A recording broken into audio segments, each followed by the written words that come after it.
আপোনালোকৰ মুখে মুখে তেখেতৰ নামটো মানে আছে আৰু তেখেত মানে খুব এজন কৃতি ছাত্ৰ আছিলে। আমি একেলগে পঢ়িছিলোঁ আৰু অত্যন্ত মানে তেখেতৰ ডিচিপ্লিন আছিলে।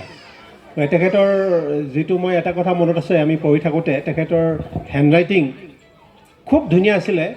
মই মানে সদায় চাই তেওঁৰ পৰা মই হেণ্ডৰাইটিংবিলাক মই যথেষ্ট মানে আপগ্ৰেড কৰিছিলোঁ 2G পৰা 3Gলৈকে। গতিকে এতিয়াও তেখেতৰ স্বাস্থ্য দেখিলে গম পায়, স্বাস্থ্য দেখিলে, কানি কাপোৰ দেখিলে গম পায় কিমান ডিচিপ্লিনৰ ল'ৰা, কিমান ধুনীয়া আছিল। তেখেতক মই তেখেতৰ উদ্বোধনী ভাষণ দিবৰ কাৰণে মই অনুৰোধ কৰিছোঁ।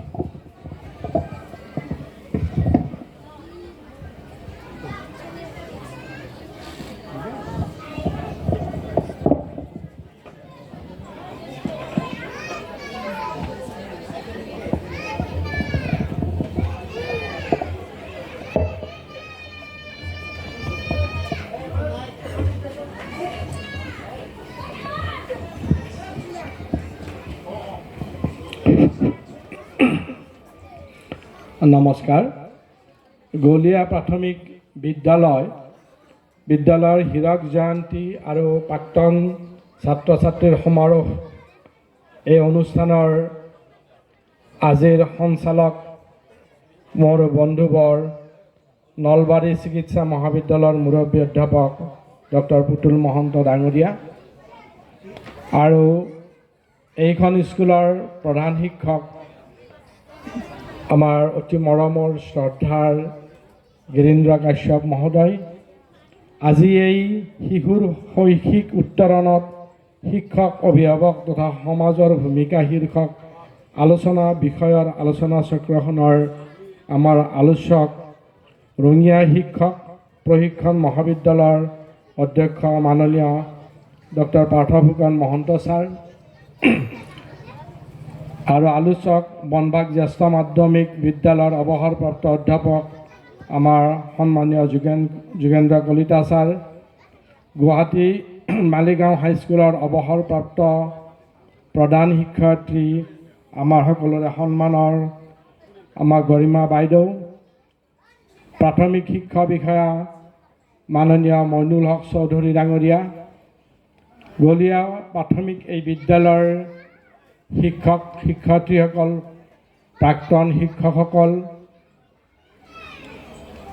বৰ্তমানৰ ইয়াৰ সন্মুখত বহি থকা মোৰ অতি মৰমৰ কণ ছাত্ৰ ছাত্ৰীসকল, প্ৰাক্তন ছাত্ৰসকল, সাংবাদিক বন্ধুসকল, শ্ৰদ্ধাৰ আই মাতৃসকল, এই অঞ্চলৰ বিশিষ্ট ব্যক্তিসকল তথা শ্ৰদ্ধাৰ ৰাইজ, পোনপ্ৰথমতে মই আমাৰ সকলোৰে হিয়াৰ আমাঠু অসমৰ আমাৰ প্ৰাণৰো প্ৰাণ অসমৰ অমৃত সন্তান জুবিন গাৰ্গ তথা আমাৰ নাগাৰা নামৰ পিতামহ আমাৰ ৰামচৰণ ভৰালী তথা বাঁহীবাদক দীপক শৰ্মা, এই আটাই তিনিজনক আমি অলপতে হেৰুৱাইছোঁ।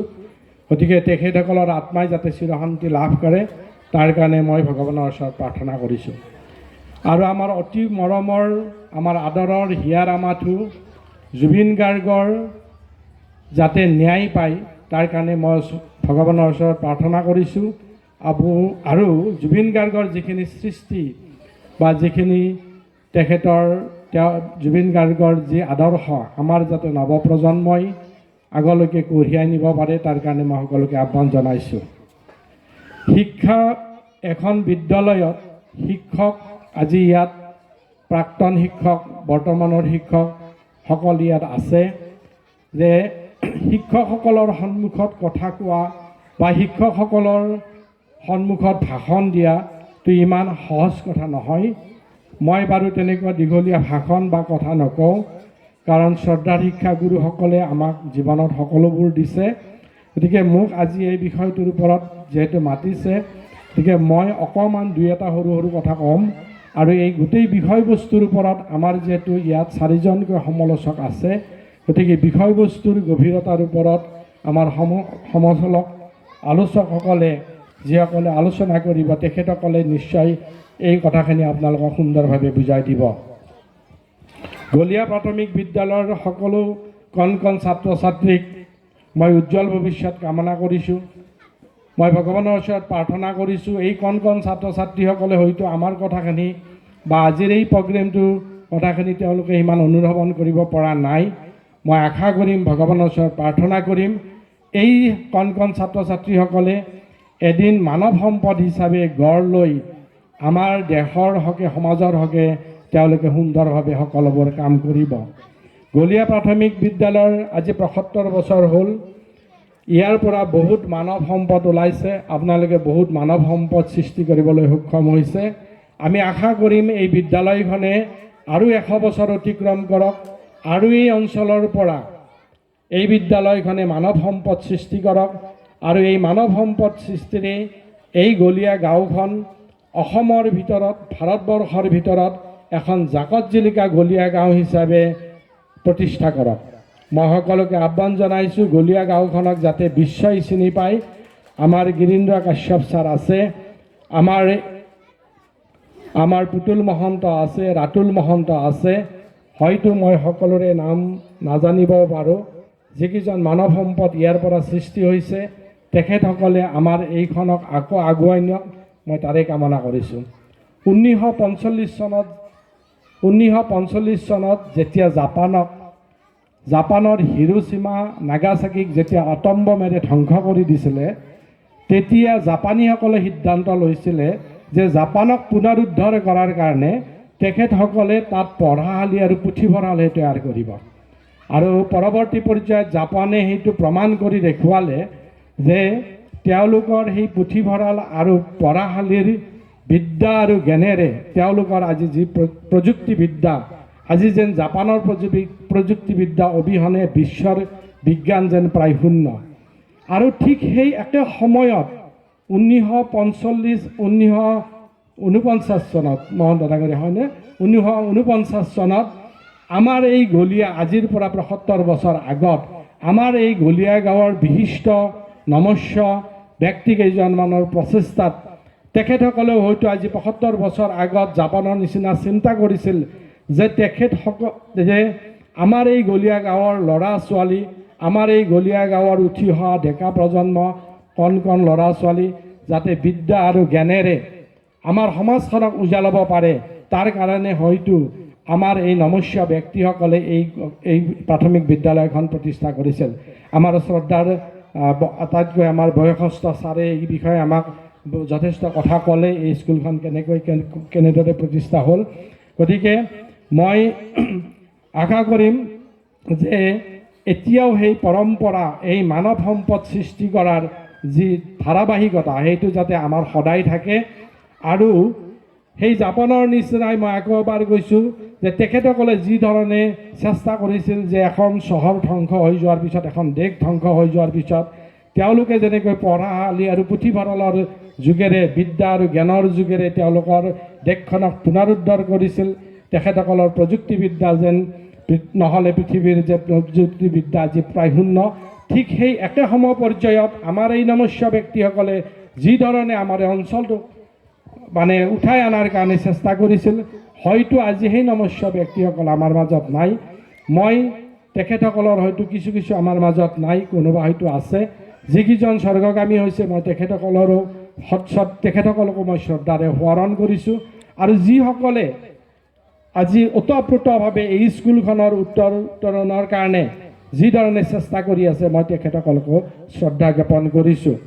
এই বিদ্যালয়ৰে প্ৰাক্তন ছাত্ৰ পুতুল মহন্ত, ৰাতুল মহন্ত, লক্ষেশ্বৰ মহন্তকে আদি কৰি মই সকলোৰে নাম নাজানিলেও বা সকলোৰে নাম ল'ব নোৱাৰিলেও মোক বেয়া নাপাব। মই যিকেইজন চিনি পাওঁ, আজি পুতুল মোৰ বন্ধু, ৰাতুল মোৰ ভাতৃসম। গতিকে এই ধৰণৰ পুতুল মহন্ত, ৰাতুল মহন্ত আকৌ এই গলীয়া স্কুলৰ পৰা আৰু ১০০জন পুতুল মহন্ত, ১০০জন ৰাতুল মহন্ত আপোনালোকে সৃষ্টি কৰক। মই ঘগ্ৰাবাৰ অঞ্চলত যেতিয়া বিভিন্ন মিটিঙত মোক কথা ক'বলৈ সুবিধা দিয়ে, তেতিয়া মই আমাৰ বৃহত্তৰ পূব নলবাৰী, আমাৰ বৃহত্তৰ ঘগ্ৰাবাৰ অঞ্চলত প্ৰতিখন মিটিঙতে মই কওঁ যে আজিৰ পৰা প্ৰায় ২৫ বছৰ আগত, প্ৰায় মই যদি ভুল নকৰোঁ মহন্ত ডাঙৰীয়া জানিব যে প্ৰায় ১৯৯০ চনত বা ৯১ চনত মহন্ত ডাঙৰীয়াই মেডিকেল কলেজত ছিট পাইছিলে। আমি একে ক্লাছত আছিলোঁ। আমাৰ ইয়াত ডক্টৰ দিলীপ কলিতা আমাতকৈ 3-4 বছৰ ডাঙৰ, ঘগ্ৰাবৰৰ ৰফিক চৌধুৰীৰ ছোৱালী ৰাণুমণি চৌধুৰী, এই তিনিজনে আমাৰ এই অঞ্চলৰ প্ৰায় 30 বছৰ আগতে মেডিকেলত ছিট পাইছিল। গতিকে আজি হয়তো প্ৰায় 30 বছৰ পিছতো আমি এজন ডক্টৰ বা এজন ভাল প্ৰশাসনিক বিষয়া, ভাল ইঞ্জিনিয়াৰ আমি তৈয়াৰ কৰিবলৈ সক্ষম হৈছোঁ নে নাই, হয়তো বা কিমানজন হৈছে, সেইটো এটা প্ৰশ্নবোধক চিন হৈ থাকে।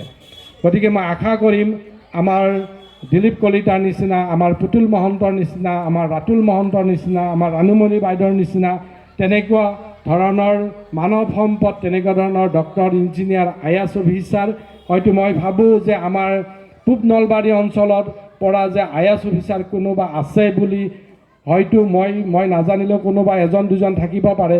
মই ভাবোঁ যেনে যথেষ্ট সংখ্যক তেনেকুৱা প্ৰশাসনিক বিষয়া, IAS অফিচাৰ, ACS অফিচাৰ হয়তো নাই, ক'ৰবাত 2-এজনৰ বাহিৰে। গতিকে আমি আজি এই যে এনেকুৱা এটা মুহূৰ্তত, এনেকুৱা এটা দিনত বা এনেকুৱা আজি টেকন'লজি আগবাঢ়ি যোৱাৰ দিনত যদি আমি আমাৰ যিখিনি শিশুসকলক যদি আমি আগবঢ়াই নিব নোৱাৰোঁ, তেতিয়া হয়তো আমাৰ অঞ্চলটো পিছ পৰি থাকিব।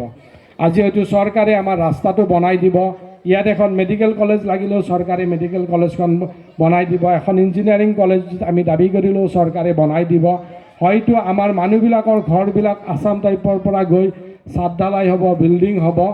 এইবিলাক হ'ল আমাৰ বাহ্যিক ডেভেলপমেণ্ট, যে এটা ৰাস্তা পকীকৰণ কৰা, এটা বিল্ডিং হোৱা, এখন অনুষ্ঠান হোৱা, এটা বাহ্যিক ডেভেলপমেণ্ট। যদি আমি আভ্যন্তৰীণ ডেভেলপমেণ্টৰ কথা ক'ব বিচাৰোঁ, আজি ইয়াত আই মাতৃসকল আছে, ডেকা ডেকা পিতৃসকল আছে। মই ডেকা ডেকা আই মাতৃসকলক ক'ম, এই কণ ল'ৰা ছোৱালীকেইটা হয়তো আমাৰ কথা একোৱেই বুজি পোৱা নাই বা তেওঁলোকে শুনিবও চেষ্টা কৰা নাই বা শুনিলেও তেওঁলোকে বুজি নাপাব। কিন্তু আমাৰ ডেকা ডেকা মাতৃসকলে কথাখিনি বুজি পাব, ডেকা ডেকা পিতৃসকলে বুজি পাব। যদি আমাৰ অঞ্চলটোক আমি ডেভেলপ কৰিব লাগে, তেতিয়াহ'লে আমাৰ আচল সম্পদ এই সন্মুখত বহি থকা কণ শিশুকেইটা। গতিকে যদি আমি এই কণ শিশুকেইটাক এদিন আমি আগবঢ়াই নিব পাৰোঁ, তেতিয়া হয়তো আমাৰ এই অঞ্চলটো, আমাৰ এই গাঁওখন, আমাৰ ডেভেলপমেণ্ট হ'ব। যে শিশুসকলে হ'ল আমাৰ দেশৰ ভৱিষ্যত, শিশুসকলে আমাৰ দেশৰ সম্পদ। গতিকে আমাৰ মাতৃসকলে, আমাৰ ডেকা ডেকা পিতৃসকলে শিশুসকলৰ উত্তৰণৰ ক্ষেত্ৰত যিধৰণে ঘৰখনৰ এটা সুন্দৰ পৰিৱেশ দিব লাগে, জন্মৰ পৰা শিশুসকলক যিধৰণে এটা পৰিৱেশ দিব লাগে, মই ভাবোঁ আমাৰ ডেকা ডেকা আই মাতৃসকলে সেইখিনি চেষ্টা কৰিব। যে এটা সুন্দৰ ঘৰ, এটা সুন্দৰ পৰিৱেশ বা এটা যদি সুন্দৰ ঘৰ, সুন্দৰ পৰিৱেশ বা মৰমীয়াল পিতৃ মাতৃ, অভিভাৱক তথা মৰমীয়াল সদস্যসকলৰ, মৰমীয়াল ঘৰখনৰ সদস্যসকলৰ ওপৰতে শিশুসকলৰ আত্মসন্মানৰ গঢ় লয়। যদি আমি শিশুসকলক আমি গঢ়িব লাগে, তেতিয়াহ'লে আমাক এটা লাগিব সুন্দৰ এখন ঘৰ, সুন্দৰ পৰিৱেশ, আমাক লাগিব মৰমীয়াল পিতৃ মাতৃ, আৰু পৰিয়ালৰ অন্যান্য সদস্যসকলেও আমাৰ শিশুসকলৰ প্ৰতি আমাৰ মৰম স্নেহ থাকিব লাগিব। আৰু এই মৰম স্নেহৰ ওপৰতে হয়তো আমাৰ শিশুসকলৰ আত্মসন্মান গঢ় ল'ব। গতিকে মই ইয়াত সমবেত আই মাতৃসকলক ক'ব বিচাৰোঁ যে মাতৃৰ মৰমৰ সমান পবিত্ৰ বস্তু এই পৃথিৱীত একোৱেই নাই। যে মাতৃৰ মৰমৰ সমান পবিত্ৰ বস্তু এই পৃথিৱীত একোৱেই নাই। এই বিশ্বব্ৰহ্মাণ্ডত মাতৃৰ মৰম কোনো বস্তুৰ লগত তুলনা কৰিব নোৱাৰি। গতিকে মাতৃৰ মৰম আৰু অনুশাসনৰ যোগেৰে তেওঁলোকে নিজৰ সন্তানক যদি এটা সৰ্বগুণসম্পন্ন আদৰ্শশীল সন্তান হিচাপে বা সৎ চৰিত্ৰৱান সম্পদ হিচাপে বা মানৱ সম্পদ হিচাপে গঢ়ি তুলিব পাৰে বা গঢ়ি তোলাৰ যিটো দায়িত্ব, সেইটো কিন্তু আমাৰ প্ৰথম আই মাতৃসকলৰ। গতিকে এটা শিশুৰ ভৱিষ্যত জীৱন বা তেওঁলোকৰ যিটো শৈক্ষিক দিশ, সেইটো নিৰ্ভৰ কৰে প্ৰধানকৈ জন্মদাতা পিতৃ মাতৃ তথা অভিভাৱকৰ ওপৰত। গতিকে অভিভাৱকসকল সাৱধান হ'ব লাগিব, পিতৃ মাতৃসকল সাৱধান হ'ব লাগিব। যদি আমি পিতৃ মাতৃসকলে আমাৰ শিশুসকলৰ লগত তেওঁলোকৰ যি ধৰণে আমি আগবঢ়াই নিব লাগে আমি যদি গুৰুত্ব নিদিওঁ, হয়তো আমাৰ শিশুটোৱে হয়তো কোনোবা দিনা তেওঁ বেলেগ দিশলৈ গুচি যাব পাৰে। গতিকে প্ৰতিটো শিশুৰ ভিতৰত অনন্ত সম্ভাৱনা অভিভূত হৈ থাকে। Every child has infinite unique potentialities within them. প্ৰতিটো শিশুৰ ভিতৰত অনন্ত সম্ভাৱনা হৈ থাকে, অভিভূত হৈ থাকে। যদি আপোনাৰ সন্তানটিয়ে আপুনি দেখিছে যে এজন ভাল গান গাব পাৰে, তেতিয়া আপুনি আপোনাৰ সন্তানটিক পঢ়াৰ লগে লগে ভাল গান গাবলৈ দিয়ক। যদি আপোনাৰ সন্তানটিয়ে ভাবে যে সি ভাল খেলিব জানে, সি খেলাত ভাল, ফুটবল খেলিব জানে, তেতিয়াহ'লে তাৰ পঢ়াৰ লগে লগে তাক খেলিব দিয়ক। যদি আপুনি ভাবে যে আপোনাৰ সন্তানটিয়ে অকল পঢ়া শুনাতেই মানে বেছি তাৰ গুৰুত্ব, তেতিয়াহ'লে তাক ভালদৰে পঢ়া শুনা কৰি তাক প্ৰশাসনিক বিষয়া কৰক, তাক ভাল ডক্টৰ ইঞ্জিনিয়াৰ কৰক। গতিকে পিতৃ মাতৃসকলৰ দায়িত্ব যে সন্তানৰ ভিতৰত কি আছে বা সন্তানটোৱে কোন দিশত আগবাঢ়ি যাব, বা আপোনাৰ সন্তানটোৱে কোন দিশত আগবাঢ়ি যাব, এই যিটো তাৰ যিটো ভিতৰত থকা যিটো গুণ, এই ভিতৰত থকা গুণটোক প্ৰথম চিনাক্তকৰণ কৰিব লাগিব জন্মদাতা পিতৃ মাতৃয়ে। আৰু ভগৱানে নিশ্চিতভাৱে ভগৱানে এই জন্মদাতা পিতৃ মাতৃক সেইখিনি শক্তি দিছে, আৰু তেওঁ আপোনালোকক এই শক্তিৰে আপোনালোকৰ সন্তানটিক আপোনালোকে তেনেকুৱাকৈ আগবঢ়াই নিব লাগিব। আৰু শিশুসকলৰ এজন শিশু জন্মৰ পৰা যদি সংস্কাৰী, আদৰ্শৱান বা নৈতিক চৰিত্ৰৱান বা সৎপুৰুষ তথা সকলো সৰ্বসম্পন্ন গুণৰ অধিকাৰী হ'ব লাগে, তেতিয়াহ'লে সেই শিশুটি বাৰে অকল যে জন্মদাতা পিতৃ মাতৃয়েই অকলে সকলোবোৰ কৰিব তেনেকুৱাও নহয়। তাৰ কাৰণে লাগিব আমাক শিক্ষক সমাজ, তাৰ কাৰণে লাগিব আমাৰ শিক্ষা অনুষ্ঠান, তাৰ কাৰণে লাগিব আমাৰ সমাজৰ বিশিষ্ট ব্যক্তিসকল, তাৰ কাৰণে লাগিব আমাৰ সমাজৰ বিভিন্ন অনুষ্ঠান প্ৰতিষ্ঠান। গতিকে শিক্ষক, বিদ্যালয়, সমাজ, সামাজিক অনুষ্ঠান, এই সকলোবোৰৰ যোগেৰে আমি আমাৰ সন্তানটিক আমি যাতে এটা উচ্চ পৰ্যায়লৈকে লৈ যাব পাৰোঁ, আমি সকলোৱে লগ লাগি এই কথা চিন্তা কৰিব লাগিব। আজি গলীয়া গাঁৱৰ ধৰক যিখিনি ল'ৰা ছোৱালী এই চৰকাৰী স্কুলত পঢ়িছে, আজি আমাৰ গিৰীন্দ্ৰ কাশ্যপ মহোদয় ছাৰে যি ধৰণে স্কুলখনক আগবঢ়াই লৈ গৈছে, তেনেকুৱা স্কুল পাবলৈকে হয়তো নাই। ইয়াৰ ওচৰতে লাগি আছে চিলিং প্ৰাথমিক বিদ্যালয়, সেইখন স্কুলত সৰুতে মই এই কণ ল'ৰা ছোৱালীৰ বয়সত ময়ো তাত পঢ়াৰ মোৰ সৌভাগ্য হৈছিল। গতিকে সেইখন কাষতে এখন স্কুল আছে, এইখন স্কুল আছে। প্ৰতিখন স্কুলেই যদি আমি তেনেকুৱা ধৰণৰ চেষ্টা কৰোঁ, প্ৰতিজন শিক্ষকেই যদি আমাৰ তেনেকুৱা ধৰণৰ, আগতে আমাৰ এজন বক্তাই কৈ গৈছে, আমাৰ ৰাতুল মহন্তই কৈছে যে শিক্ষকসকলক মানে আমাৰ বৃত্তি হিচাপে ল'ব নালাগে, মানে হেৰি হিচাপে ল'ব নালাগে, যে চাকৰি কৰিব লাগিলে, টকা ইনকাম কৰিব লাগিলে আমাৰ বহুত ৰাস্তা আছে, শিক্ষক বৃত্তিটো অলপ বেলেগ ধৰণে ল'ব লাগে। গতিকে মই আশা কৰিম আজি আমাৰ এই শিক্ষকসকলে, আমাৰ সমাজৰ বিশিষ্ট ব্যক্তিসকলে যাতে আমাৰ এই শিশুসকলৰ উত্তৰণৰ ক্ষেত্ৰত বা শিশুসকলক আগবঢ়াই নিয়াৰ ক্ষেত্ৰত সকলোৱে আমি যাতে মিলিজুলি কাম কৰোঁ। কিবা এটা কাৰণত, কিবা এটা অসুবিধাৰ কাৰণে আপোনাৰ কাষৰ মানুহ ঘৰৰ সীমাটোৰ লগত আপোনাৰ হয়তো 10 বছৰৰ পৰা কিবা এটা মনোমালিন্য থাকিব পাৰে, কিন্তু দুঘৰৰ ল'ৰা ছোৱালী দুটাৰ যেতিয়া উত্তৰণ হ'ব, এই মাটিৰ সীমাটোৰ কাৰণে আমি ল'ৰা ছোৱালী দুটাক অন্যায় কৰিব নালাগে। অন্ততঃ ল'ৰা ছোৱালী দুটাই যাতে আমাৰ যি ধৰণে আগবাঢ়ি যায়, আমি পৰস্পৰক সহায় সহযোগিতা কৰিব লাগে। আজি আমাৰ এই গভৰ্ণমেণ্ট স্কুলত জেনেৰেলি এটা আমাৰ উপৰোক্ত ছাৰসকলেও কৈছে যে গভৰ্ণমেণ্ট স্কুলৰ প্ৰতি সমাজৰ বা চৰকাৰৰ যিটো এটা দৃষ্টি, সেই দৃষ্টিটো অকণমান যেন কিবা তলৰ ফালে যোৱাৰ নিচিনা এটা অনুভৱ মানুহে কৰে। কিন্তু আজি এইখন গিৰীন্দ্ৰ কাশ্যপ ছাৰে যি ধৰণে বা তেখেতৰ সহযোগী শিক্ষকসকলে বা ইয়াৰ অভিভাৱকসকলে যি ধৰণে সকলোৰে এটা সন্মিলিত প্ৰচেষ্টাত যি ধৰণে স্কুলখনৰ উত্তৰণ বা ইয়াৰ ল'ৰা ছোৱালীৰ উত্তৰণ হোৱা আমি দেখিবলৈ পাইছোঁ, তেনেকুৱাকৈ অসমৰ প্ৰতিখন স্কুল হ'লে, প্ৰতিখন স্কুল হয়তো তেনেকুৱা হ'লে হয়তো আমাৰ প্ৰাইভেট স্কুল আজি ইয়াত জন্ম নহ'লহেঁতেন। গতিকে আমি সকলোৱে লগ লাগি আমাৰ ল'ৰা ছোৱালীকেইটাৰ কাৰণে যদি আমি চিন্তা কৰোঁ, মই প্ৰথমতে কোৱাৰ নিচিনা ৭৫ বছৰ আগত যদি জাপানে চিন্তা কৰিছিল আৰু জাপানৰ প্ৰযুক্তিবিদ্যাত যদি নহ'লে আমাৰ পৃথিৱীৰ প্ৰযুক্তিবিদ্যা বা বিজ্ঞান শূন্য হয়, ঠিক তেনেদৰে আমাৰ ৭৫ বছৰ আগত আমাৰ ককা বা আজু ককা বা আমাৰ নমস্য ব্যক্তিসকলে